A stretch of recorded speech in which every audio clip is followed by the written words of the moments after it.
Hey you guys, so today we are looking at this, which is the Mondo creature from the Black Lagoon. This is the special edition one with all the extras. As you can see, it is quite a big box, and this got shipped really quickly after the Ghostbusters, real Ghostbusters fiasco. Well, not fiasco, but problems that we had. This literally was, I was told, like Friday. It moved Saturday, it doesn't mean Sunday, it doesn't mean Monday, it was here yesterday, which was Tuesday. And today, no, today's Tuesday. Hang on a minute, let me just check my diary.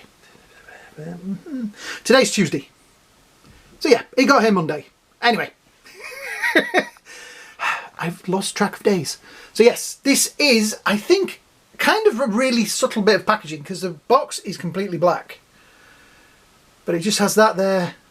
I kind of like that because they know we're probably not going to display it in the box. On the back we have Creature Black Lagoon, all the names and things, the Universal logo, Mondo showcase, 1/6 scale figure, collector's model. This is not a toy. This is not a toy.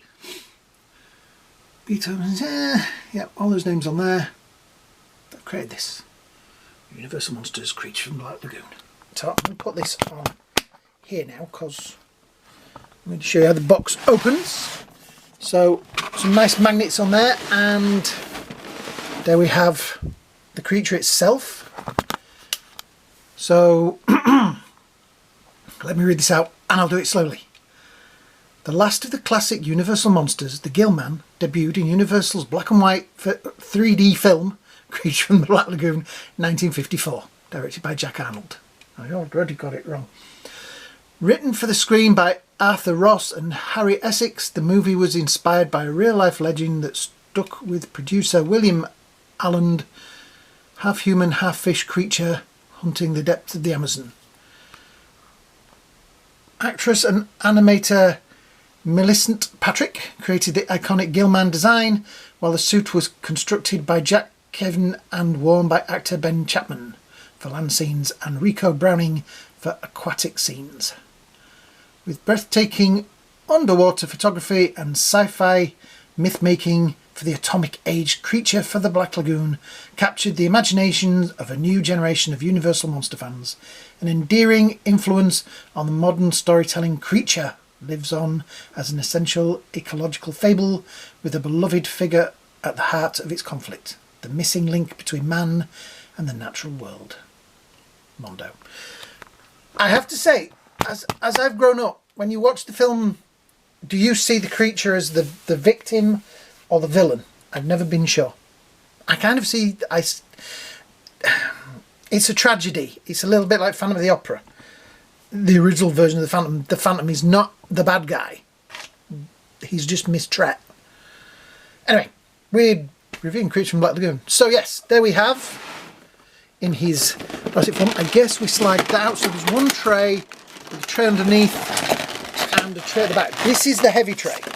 Oh, and a tray there as well. Right, let me just gently pop that down there. This has got the base. This got a base in it. It's got a base in it and some other bits of tree and things like that down there. Hands and heads and things. And then we have this, which is the exclusive one for this figure, which contains this base, which I'm kind of looking forward to, and some other stuff there. So yeah, let me move all this around and we'll have a proper look at what we got. So we have the base. Let me take this off. This all comes apart, he says. I can't get it apart. I'm trying to do this so I don't fire bits everywhere. There we go.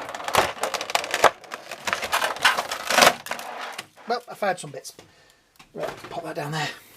So they go in there like so. Right, we have the base, some reeds, another chest plate, which I think is the aquatic version, a rock, tell you what, a rock, a turtle, some more reeds, the fancy base, and this, which I guess is also a base.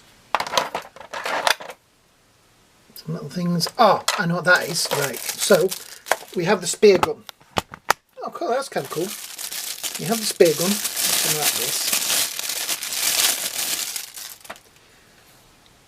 There's a lovely smell of new action figure. It's amazing. Ooh, plastic. That is pretty good, I have to say. That is worth the money that it added to it. And we take this out of here, and these, and I guess, let's have a look. All right. So there is, I don't know if you can see in there, but there is a little sort of peg that has holes in it, that has holes in it, so that you can only peg it in that way. Right, so I'm guessing this will sit, like that.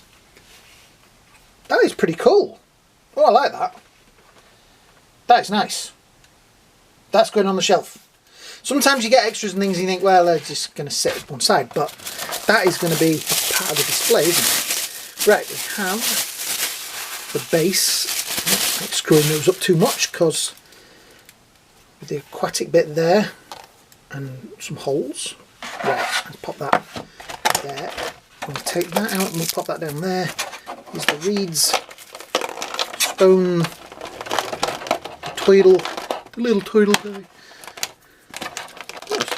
Oops, there we go. Right. Would have been nice if they'd have put some instructions in.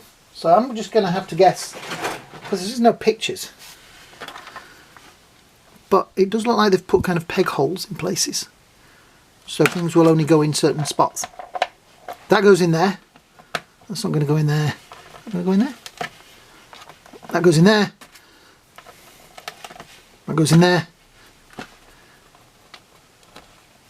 Does that fit in that bit? Probably.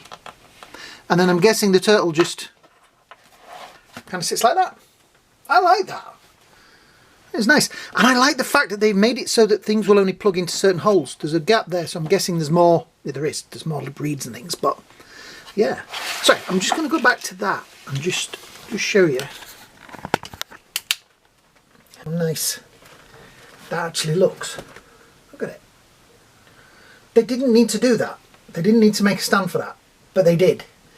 And this is something that I wish NECA and some of the others would do. When they give you more than one head or extras or things like that, just give us a little base. Just give us something to put it on. I know you can buy the separate bases for the NECA figures, but it's not the same, is it?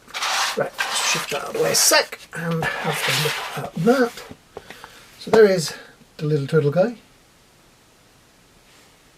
Like I said, the rocks fit in nicely. They have got little peggy things on the bottom of them, so they'll only go in one way. I like it. I like that a lot. Right, let's move on to the next. The next tray has another base. I guess this is the base that if you just buy the regular version, this is the base you get with it.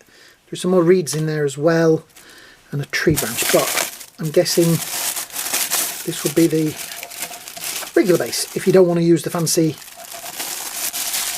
I also suppose that could be a swimming base as well. You could use that for swimming, because this look quite, oh, that is a very heavy and sturdy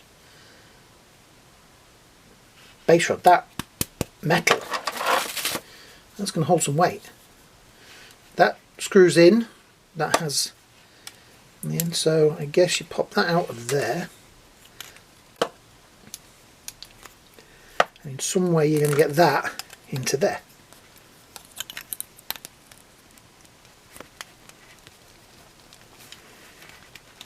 There we go.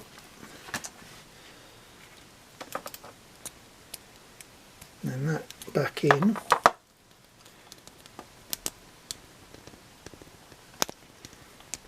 Yeah, that's gonna lock it. I'm gonna do that off camera so I can concentrate on it and not break it. Right, we also have this, which is a chest section on a stand. I do know that there was different. The chests look different between the underwater version and the on land version, so I'm guessing that that's the underwater version, because there was a gap in the chest section on the underwater one, so you could move slightly different and swim. But yeah, that's nice, and that's locked on there, so that is staying on the base. Right, we have the skeletal hand, which does look pretty cool, I have to say. Look at the detailing in that, it's fantastic. Right, and the tree branch. I'm going to go get that in. So there's a tree branch, there's another, oh, there's a snake. So there's a tree branch. We'll have a look at this when I put the base back together, or together properly. I have a snake, which I'm guessing is going to go around the tree branch. For those of you who don't like snakes, I'll put that down. Right, and we have the other two heads. So let's take all this out and we'll have a closer look. Right, so we have two heads. That's the head, and so I'm guessing that that's more the underwater one because he couldn't wear goggles underneath. The mask didn't allow him to wear, I mean, we didn't have the plastics and things like we do now, so he couldn't wear the other goggles. So the underwater version does have more sort of sunken eyes, but you usually see him from more of a distance. I do also like, I'm just thinking that I suppose the use of this is, you've also got somewhere to pack the other head, which is probably going to be that one. I like that. There are also two other hands. We have those which do look pretty cool. Really nicely detailed. And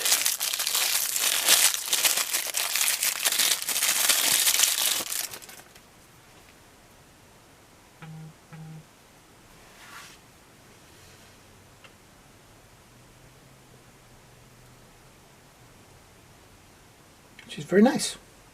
Oh, and also the chain that's actually really well tied in. There we go.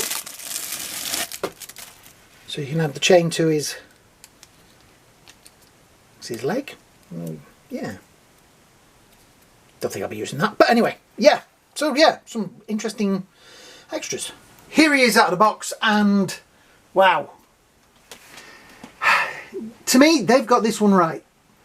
So I know from watching making ofs and things that the suit was a very dull, mossy colour. A lot of the publicity photos you see for the creature, he's got bright green and bright red lips, and he's really overly bright. And the original suit wasn't like that at all. It was quite a dull looking outfit. I'm trying to figure out the hands. This is perfect. I'll put a link at the end to the NECA version of this, which I was so disappointed in because they did it with gold. It got gold all over it, and I never understood why they did that, because this is what the creature from Black Lagoon should look like. Look at that. I'm not sure whether I'm going to keep that head or that one. I think it's probably going to be that one. I like the eyes better on that. But yeah, just look at the detailing on there. I think he's pretty cool. I have painted model kits of this guy for years. I know what he looks like. People argued with me when I did the NECA figure and telling me, you're wrong, it had gold on it. I've seen pictures of the suit. I've seen the suit, and I'm doing the quotation fingers there. I've seen versions of it pulled from the original, done by people that have, you know, dealt with it. The original suits. And it's got a shine to it, and there is a hint of, like on the gills there is a hint of like a shiny, I'm not going to say gold, but a metallic-y colour, but not the gold that the NECA one had. This is I love this. This is fantastic. It's just got the right amount of moisture to it as well. It's not overly shiny. I'm trying to figure out though the hands, because the hands to me look the same. Oh no, it isn't. It's that finger's in a slightly different. So I presume that that is more of a, I guess, a swimming hand. I don't know if you could pose him in a swimming pose. I'm thinking probably not, for a very good reason, which I'll show you in a minute. Yep, this is worth the money. Right, let me just do that. So, because this head is swappable, and it is very easily swappable, as you can see. I don't know if there's magnets in that. Yeah, there is, because you can feel the... That's clever. There is no up head. You cannot position it so he's looking up. So it is going to be difficult to put him in a swimming pose. To me, he is just literally going to be stood. There is, as you can hear, ratchets in the joints, so you are going to be able to move the hands and put him in a pose. It is a rubber. Oh, listen to that. That's really ratchety. I think this is going to be a creature that is going to be stood in that kind of pose, isn't it? It's going to be something that's going to be walking. I mean, it would be nice to use the big, heavy... I don't know what I've done with it now. The big, heavy stand. Oh, there it is. Where's the rod gone?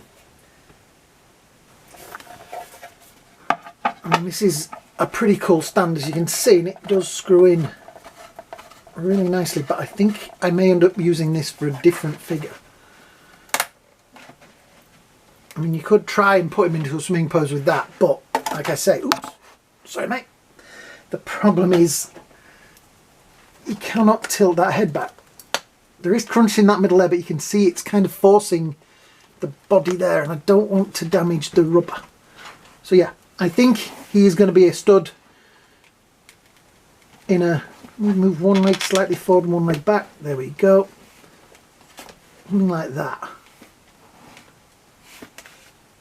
Because he was made to shuffle, they put weights in the boots so that he couldn't walk like fast. Right, let me get the base and we'll see how he stands on that. Right, there we have him stood on the base. I'm trying to film this without showing all the rubbish at the side of the table. That is brilliant. I've stood him sort of slightly to one angle, so it just makes it a little bit more interesting. You have the base like that, and he's walking off slightly to one side, so you can see more of his kind of profile. I think this is brilliant. This is my creature from Black Lagoon. Yeah, that is awesome. I know there'll be people out there that'll be going, well, this is wrong and that is wrong. And yeah, that's fine. But this is what I wanted. And to me, this will do. The base, I think, has such... They've done such a great job of putting detail and colour and everything into there. They've got that dark line underneath the... which is a great way to pick out like where the layers are. That is the chest unit. I didn't actually try the other chest unit. Let me just... So the other chest unit, I nearly forgot. One is the aquatic one, one is the surface one. I'm thinking that that must be the surface version and that is the aquatic version, because one of them only had one line down the middle. So let's see if we can... We see it's... Oh, magnets again. Brilliant. Take that out. Pop that in. So I'm going to have to watch the film again to find out which one is the land version and which is the... I think that is the aquatic version with the one. But I'm going to have to do research, which is terrible, isn't it? Having to watch a wonderful film again. Oh, and I forgot there's a snake. What do we do with the snake? Almost forgot the snake as well. So I'm guessing that you can wrap him around the tree branches. Sort of thing. I'll figure that out. There must be a way for it to go on. Maybe that way. No way. It'll do. Right. Yeah, I'll figure that out. I'll figure that out later. I think this is awesome. I think this is a brilliant figure. When you look at what you've got with this, the extras, the other heads, the hands, which I'm still not sure quite what I'm going to do with those, because they all look the same to me. Maybe the fingers are slightly different, but yeah. It's just awesome. I just think this is breathtakingly cool. You gotta admit. Yeah.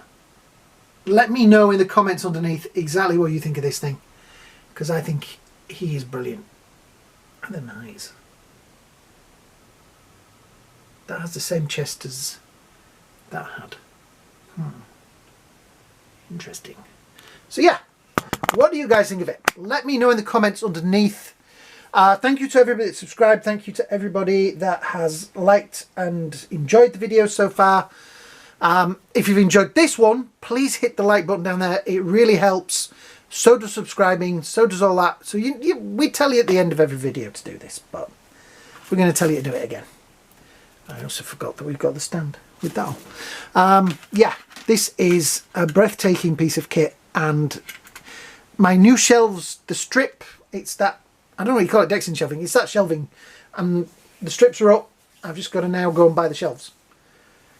I'm excited. So yeah, thank you for watching. Thank you for enjoying the videos. Another quick look at the claw. The claw. I think this is brilliant. This is the perfect creature from Battle Lagoon. The only problem is it's not going to fit on my horror shelf. So yeah, thanks for watching, guys. Hope you have a great day. Hope you have a great night. And me and this guy, we'll see you all in the next video. Bye now.